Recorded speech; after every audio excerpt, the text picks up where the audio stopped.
Bəlkə unutdurar səni içmişəm sərxoşam.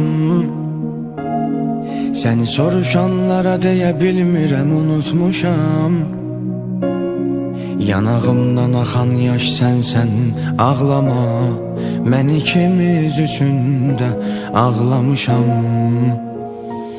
Bəlkə unutdurar səni içmişəm sərxoşam. Səni soruşanlara deyə bilmirəm unutmuşam.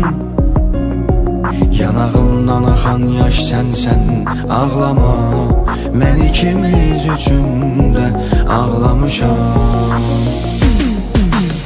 Yıxıla yıxıla durdum mən, nə xəyallar qurdum mən. Özümü sənə sevdirməkdən yoruldum mən. Yığıb hər şeyi getməkdən, ayrılıq betər ölməkdən. Özümü sənə sevdirməkdən yoruldum mən.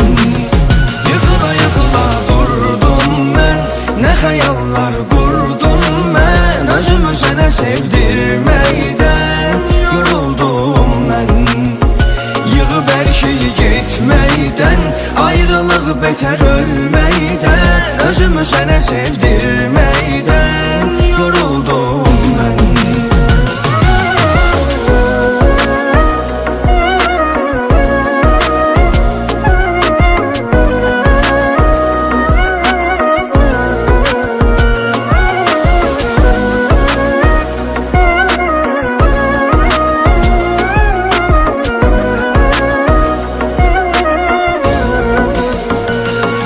Bəlkə unutdurar səni içmişəm sərxoşam.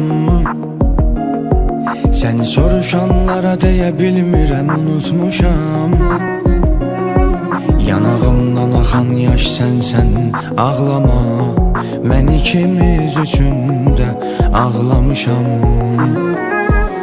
Bəlkə unutdurar səni içmişəm sərxoşam. Səni soruşanlara deyə bilmirəm unutmuşam. Yanağımdan axan yaş sənsən ağlama. Mən ikimiz üçün də ağlamışam. Yıxıla yıxıla durdum mən, nə xəyallar qurdum mən. Özümü sənə sevdirməkdən yoruldum mən. Yığıb hər şeyi getməkdən, ayrılıq betər ölməkdən. Özümü sənə sevdirməkdən yoruldum mən. Yıxıla yıxıla durdum mən, nə xəyallar qurdum mən. Özümü sənə sevdirməkdən yoruldum mən. Yığıb hər şeyi getməkdən, ayrılıq betər ölməkdən. Özümü sənə sevdirməkdən